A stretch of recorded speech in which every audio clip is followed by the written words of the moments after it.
पैसे सेव करने का सबसे बेस्ट तरीका कौन सा है? क्या ऐसा हो सकता है कि आप पैसे थोड़े सेव करें लेकिन उसके बाद जब आप उनको वसूल करें तो आपको उसके बदले में ज्यादा पैसे मिले? अगर आप ऐसा जानना चाहते हैं तो दोस्तों मेरे साथ रहिएगा। आज के वीडियो में पैसे सेव करने का बड़ा कमाल का तरीका शेयर कर रहा हूं। जानने के लिए आइए मेरे साथ वीडियो की तरफ।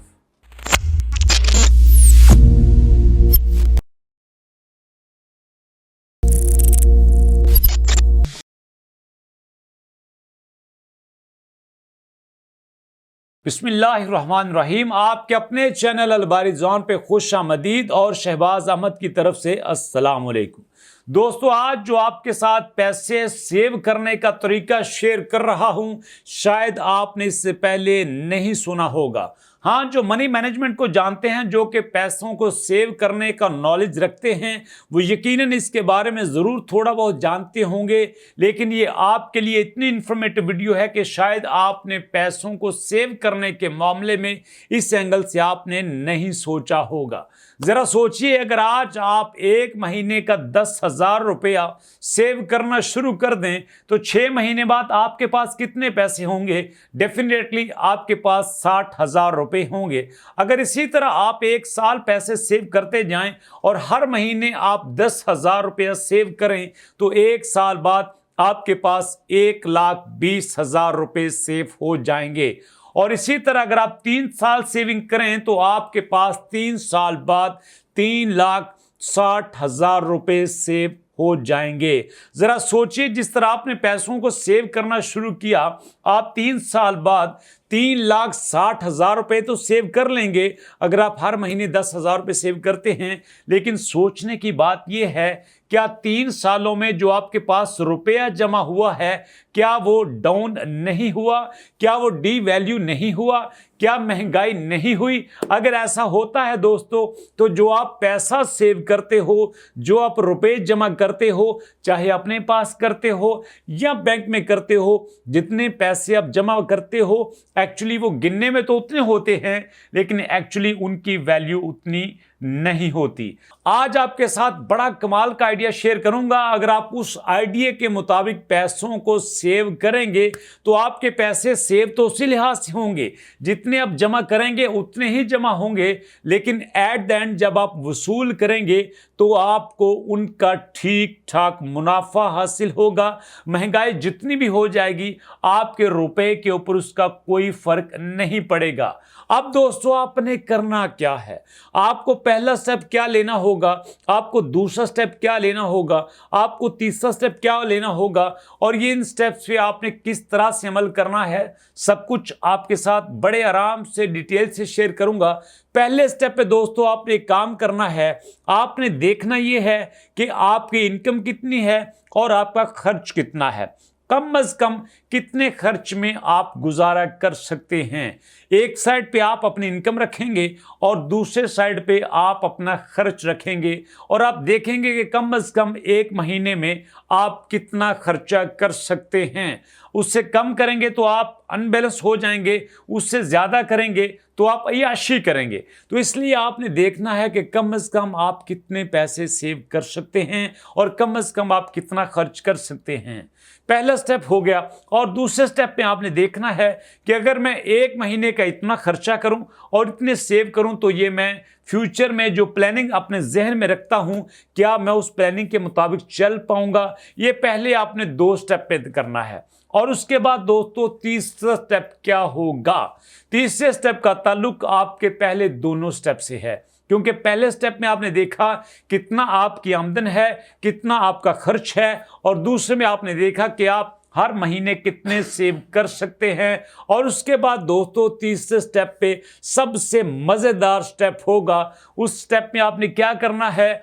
आपने अपने सराउंडिंग में देखना है, आपने अपने इर्द गिर्द में देखना है कि कोई ऐसी हाउसिंग सोसाइटी जो कि आपसे उतनी इंस्टॉलमेंट ले जितनी इंस्टॉलमेंट आप हर महीने बड़ी आसानी से अपने पैसों को सेव करने की शक्ल में दे सकते हैं। एग्जाम्पल को समझने की कोशिश कीजिएगा। फर्ज कीजिए आप हर महीने 20 या 25 हजार रुपया सेव करते हैं, तो आप बड़े आराम से काम कीजिए, अपने इर्द गिर्द में देखिए कोई ऐसी हाउसिंग सोसाइटी जो कि आपको प्लॉट इंस्टॉलमेंट पे दे देती है। 20,000 उसकी इंस्टॉलमेंट हो या 25,000 उसकी इंस्टॉलमेंट हो, तो आप आराम से उस प्लॉट को, उस फाइल को अपने नाम पे बुक कर लीजिए। पहले स्टेप में जनाब आपने अपनी इनकम को देखा, खर्च को देखा, दूसरे पे आपने जनाब अपनी सेविंग को देखा और तीसरे में आपने घूम फिर के आपने सारी तरफ आपने चक्कर चला के देख लिया, हर किस्म के लोगों से बात करके देख ली और आपने ऐसी ट्रस्टवर्दी हाउसिंग सोसाइटी भी देख ली जहां पे आपको पता चल गया कि ये सोसाइटी मुझे हर महीने मेरी मर्जी के प्लान के मुताबिक एक प्लॉट दे सकती है। तो बस दोस्तों, यही सबसे मुश्किल काम था जो आपने कर लिया। आपने आराम से जो पैसा सेव करना था अपने पास पैसे की शक्ल में, वो आपका सबसे बुरा काम, वो आपका सबसे नुकसान देने वाला काम अब आपके पास नहीं रहा। अब आप प्रॉपर बिजनेसमैन बन चुके हैं। अब आपके पास दुनिया का सबसे स्ट्रांग मनी मेकिंग आइडिया आ चुका है, क्योंकि आपने अपने पैसे को जमीन की शक्ल में सेव कर लिया है।